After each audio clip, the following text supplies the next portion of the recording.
Friends, आज हम बात कर रहे हैं आलोक इंडस्ट्रीज़ की। आलोक इंडस्ट्रीज़ का रिजल्ट 19 अप्रैल को आने वाला था, लेकिन कुछ कारण ऐसे हो गए कि कंपनी ने अब रिजल्ट को डिले कर दिया है, यानी 7 दिन के लिए उसको आगे ढकेल दिया है। अब 26 अप्रैल को रिजल्ट आएगा। तो उसके पीछे क्या वजह बनी, क्यों ऐसा बड़ा डिसीजन लिया गया कंपनी की तरफ से, उसको हम इस वीडियो के माध्यम से डिस्कस करेंगे। साथ में रिजल्ट की कैसी संभावना रह सकती है, रिजल्ट कैसा रह सकता है और क्या रिजल्ट के बाद में इसमें भयंकर तेजी बन सकती है, क्योंकि पिछले काफ़ी समय से यानी पिछले 2 क्वार्टर से एक ही जगह पे ट्रेड कर रहा है टेक्सटाइल उद्योग का ये दिग्गज यानी आलोक इंडस्ट्रीज के शेयर में 20 से लेकर 25 रुपीज़ का जो मूवमेंट है उसी के बीच में ये ट्रेड कर रहा है। न इसमें बढ़त होती है न गिरावट होती है। तो उसके पीछे क्या वजह है, इस वीडियो के माध्यम से हम उसको डिस्कस करेंगे।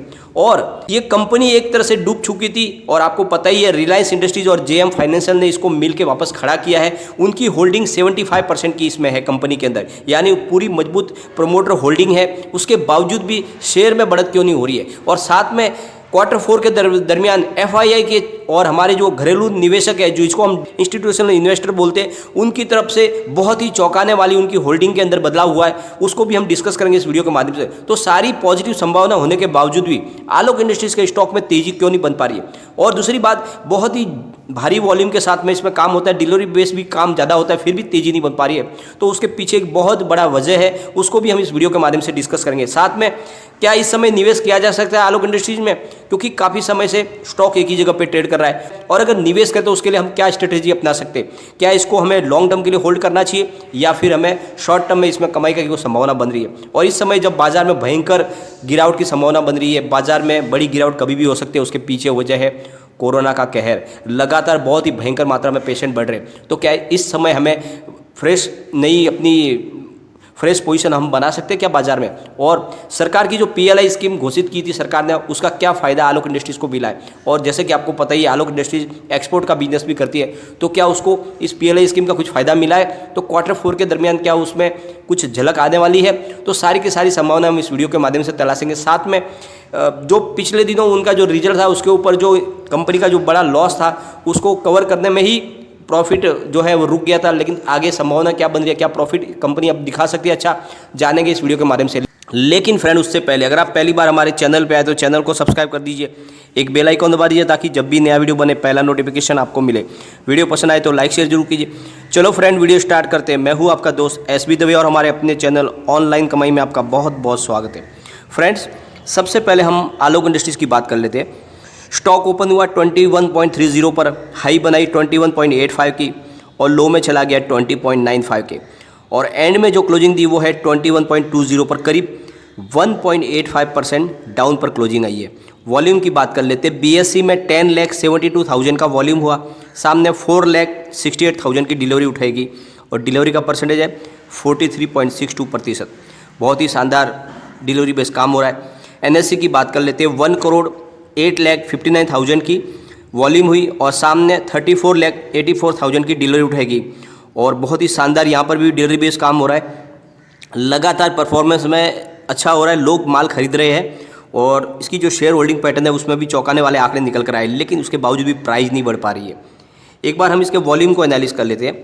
पिछले 1 महीने पहले इसका 1 करोड़ का वॉल्यूम था, एक सप्ताह पहले 1 करोड़ का वॉल्यूम था, गुरुवार को भी 1 करोड़ का वॉल्यूम था और शुक्रवार को भी 1 करोड़ का वॉल्यूम था। मतलब एक ही वॉल्यूम के अंदर ये कारोबार कर रहा है स्टॉक काफ़ी समय से। और इसी वजह से सबसे बड़ी जो मुख्य वजह यही है कि इसमें जो कारोबार करते हैं वो ज़्यादा करके थोड़ी सी शॉर्ट पोजीशन पे ही काम करते हैं लोग, यानी 3 से 4 दिन की होल्डिंग रखते हैं और उसके बाद में फिर से बेच देते हैं माल। और इसी वजह से इसकी जो प्राइस में है वो बढ़ोतरी नहीं हो पा रही है। यानी जो भी लोग इसमें अभी फिलहाल ट्रेडिंग कर रहे हैं उनका जो नज़रिया है 3 से 4-5 दिन का। इसी वजह से जो इसकी प्राइस है वो 20 से लेकर 25 के बीच में ही ये ट्रेड कर रहा है स्टॉक। और इसकी मुख्य वजह भी यही है क्योंकि नई इसमें फ्रेश बाइंग शुरू नहीं हुई अभी तक, काफ़ी लोग इससे दूर हो चुके और जो लोग इसको समझते हैं अच्छे से वो 1-2 रुपये के कामकाज करते हैं और इसीलिए इसमें एक ही वॉल्यूम में कामकाज पिछले 1 महीने में हो रहा है। इसकी परफॉर्मेंस की बात कर लेते हैं। 65.47% दूर है अपने 52 वीक से, यानी बहुत ही शानदार एक बार तेज़ी बनी थी इसकी जब ये रिलायंस के अंडर में स्टॉक आ चुका है। रिलायंस के अंडर में जब कंपनी की शुरुआत हुई तब इसमें शानदार एक तरफा तेज़ी बनी थी, लेकिन उसके बाद में जब ये नीचे आ गया तो उसके बाद में इसमें तेज़ी रुकी पड़ी है और अभी ये करीब 65% दूर है अपने 52 वीक से। पिछले 1 महीने में 0.93% की गिरावट रही है, यानी बिल्कुल वही के वही है स्टॉक। और इस दरमियान 1.96% की गिरावट निफ्टी 50 के अंदर भी रही है। एक बार हम इसके शेयर होल्डिंग को डिस्कस करेंगे। प्रमोटर ने मार्च क्वार्टर के दौरान यानी Q4 के दरमियान अपनी होल्डिंग में कोई बदलाव नहीं किया, क्योंकि इनकी जो ऑलरेडी होल्डिंग है वो 75% तक पहुंच चुकी है और इसके ऊपर होल्डिंग बढ़ाई नहीं जा सकती है। यानी किसी भी पब्लिक लिमिटेड कंपनी में, लिस्टेड कंपनी में प्रमोटर की होल्डिंग 75% से ऊपर जा नहीं सकती, इसीलिए उनकी होल्डिंग जो है उन्होंने दोनों अपनी पूरी कर ली है और इसके आगे बदलाव की कोई संभावना है नहीं। म्यूचुअल फंड की बात कर लेते हैं। Q4 के दरमियान उन्होंने अपनी जो होल्डिंग है उसको भी बदलाव नहीं किया, जो है वही, यानी 0.01% की होल्डिंग उनकी वही है। Q4 में कोई बदलाव नहीं हुआ है। FII ने Q4 में जरूर इसमें होल्डिंग बढ़ाई है, ये बहुत ही अच्छी बात है। यानी FII का भरोसा है, FII का भरोसा पूरा है इसके ऊपर, आलोक इंडस्ट्रीज के ऊपर।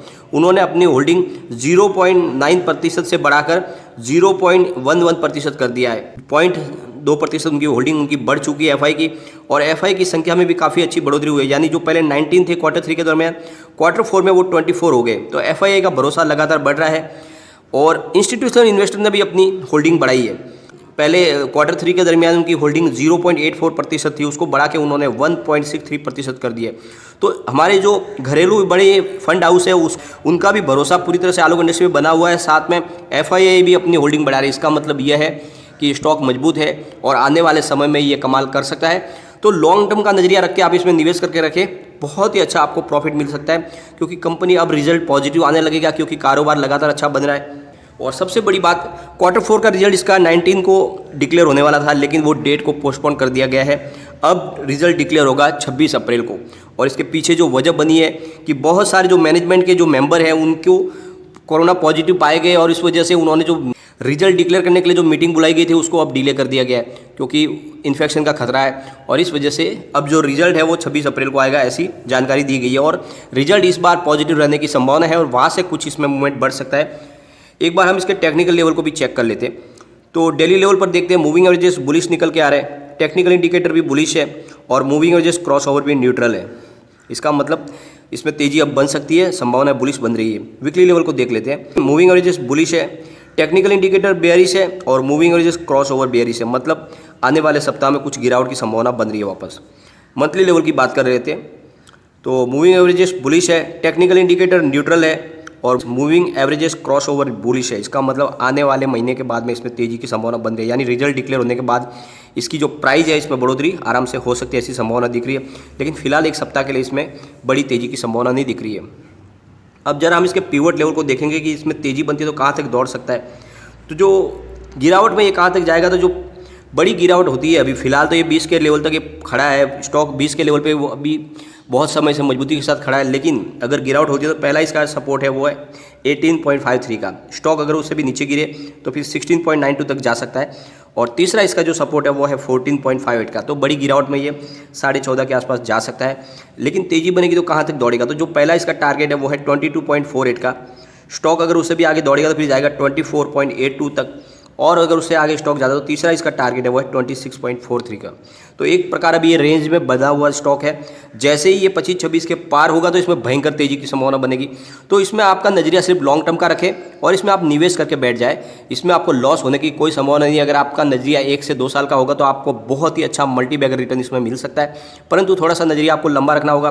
फिलहाल जो है इसकी एक रेंज के अंदर स्टॉक है, पर यह सबसे अच्छी बात यह है कि इसमें लॉस भी नहीं हो रहा है लोगों को, क्योंकि इसने अभी तक बाजार में भयंकर गिरावट हुई उसके बावजूद भी इसने 20 के सपोर्ट को नहीं तोड़ा है। तो ये 20 के आसपास ट्रेड कर रहा है, तो इसमें आपको ज़्यादा घबराने की जरूरत नहीं है। लेकिन फ्रेंड, कोई भी इन्वेस्टमेंट करने से पहले अपने फाइनेंशियल एडवाइजर से एक बार एडवाइजरी जरूर ले ले या अपना खुद का रिसर्च करें, क्योंकि मैंने वीडियो आपके एजुकेशनल पर्पज़ के लिए ही बनाया। वीडियो पसंद आए तो लाइक शेयर जरूर कीजिए और चैनल को सब्सक्राइब कर दीजिए। Thank you friend.